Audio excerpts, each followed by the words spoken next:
He is absolutely and totally sufficient for my salvation. I am a helpless sinner. He is a sufficient savior. నేను నిస్సహాయ పాపిని, ఆయన సరిపోయిన రక్షకుడు. ఇలా చూసావా యేసుని ఎప్పుడన్నా? యేసుని ఇంత చక్కటి వాడిగా, ఇంత సరిపోయిన వాడిగా నువ్వు ఏమి చేద్దు, నమ్ము. Jesus is enough. యేసు నాకు సరిపోతాడు, నమ్ము చాలు ప్రియ, నమ్ము. నమ్ము అంటే గుడ్డి నమ్మకం కాదు. ఇక్కడ ఈ మాట చెప్పడం చాలా అవసరమేమో. చాలాసార్లు విశ్వాసం అంటే గుడ్డి నమ్మకం అనుకుంటాం. అబ్బే, విశ్వాసం అంటే గుడ్డి నమ్మకం కాదు. It is the most calculated decision. విశ్వాసం అంటే లెక్కలేసిన తర్వాత అచ్చంగా లెక్కలేసి నువ్వు తీసుకునే బుద్ధిపూర్వకమైన తీర్మానమే విశ్వాసం. ఉదాహరణకి అబ్రహాము దేవుణ్ణి నమ్మెను, అది అతనికి నీతిగా ఎంచబడతా వచ్చింది. ఎందుకు నమ్మాడు? అబ్రహామా గుడ్డిగా నమ్మావా అంటే, అబ్బే గుడ్డిగా నమ్మలే. మరి ఎలా నమ్మావు?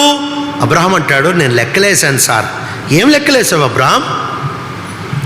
మా తాతల కాలం నుంచి నాకుంటున్న ఆస్తి లెక్కేశా, నా పితరుల కాలం నుంచి నాకుంటున్న దేవతల్ని లెక్కేశా, నా కాలంలో ఉంటున్న బతుకు, నా కాలంలో ఉంటున్న వైభవము, నా కాలంలో ఉంటున్న సంపాదనను లెక్కేశా, నా పితరుల అనుభవాలు, వాళ్ళ లావాదేవీలు, వాళ్ళ ఆస్తులు, నా తండ్రుల కాలంలో ఉంటున్న వైభవాలు, దేవుళ్ళు, దేవతలు, నాకు తెలిసిన మా కుల, మా గృహ, మా దేశపు దేవతల మహిమ, నాకుంటున్న ఆస్తి, ఇవన్నీ లెక్కేశా ఒక పక్కన. ఇంకో పక్కన మహిమ గల దేవుని మహిమని ఇంకో పక్కనేసా. ఇలాంటి మహిమ మా పుస్తకాల్లో నేను ఎక్కడా చదవలేదు. నేను నా కళ్ళతో చూచిన మహిమని మా తాతలు ఎప్పుడూ చెప్పలేదు. అలాంటి మహిమ మా డాడీ ఎప్పుడూ చూడలేదు. అలాంటి మహిమ మా దేశంలోనే ఎవడూ చూడలేదు. అలాంటి మహిమ నేను ఊహించలేదు. మా పుస్తకాల్లో చదవలేదు, నా పితరులు చెప్పలేదు, నేను ఊహించలేదు. సార్, నేను లెక్కలేస్తే నాకుండదంతా తేలిపోయింది. ఆయన మహిమ మామూలుగా లేదు. లెక్కలేసాడండి.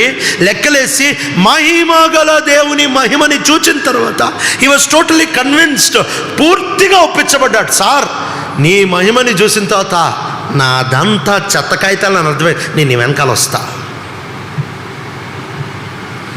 ఈరోజు గుడ్డిగా యేసు ఎవరిని పిలవట్లేదు. గుడ్డిగా నమ్ము యేసు, అబ్బే అబ్బే అబ్బే అబ్బే లెక్కే, వడగట్టి చూడు, పరీక్షించి చూడు, ఆయనను ఒక్కసారి పైనుంచి కింద వరకు పరీక్షించి చూడు, యేసుని చూడు, నీకు పాపం దొరకదు.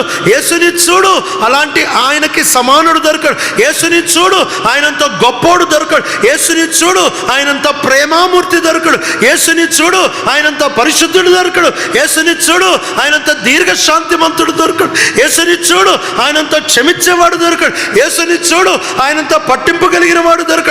యేసుని చూడు, ఆయనంత రక్షకుడు దొరకడు. యేసుని చూడు, ఆయనంత వాగ్దాన పుత్రుడు దొరకడు. యేసుని చూడు, ఆయనకి సాటి ఎవరు దొరకరు. అందుకని యేసుని నమ్ము. గుడ్డిగా నమ్మద్దు, గుడ్డిగా నమ్మద్దు. పరీక్షించి చూడు, వడగట్టి చూడు, యేసు ప్రభుని పరీక్షించి చూడు, ఒక్కొక్క విషయాన్ని ఒక చరిత్రలో పెట్టి చూడు, తత్వజ్ఞానంతో పరీక్షించి చూడు, వేరే పుస్తకాలతో పరీక్షించి చూడు.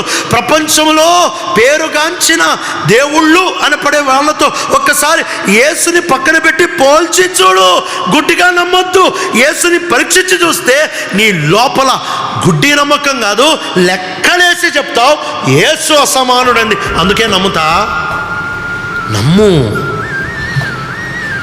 నీ పాపాన్ని నువ్వు చూసిన తర్వాత యేసుని విలువైన వాడిగా నువ్వు చూడగలవు.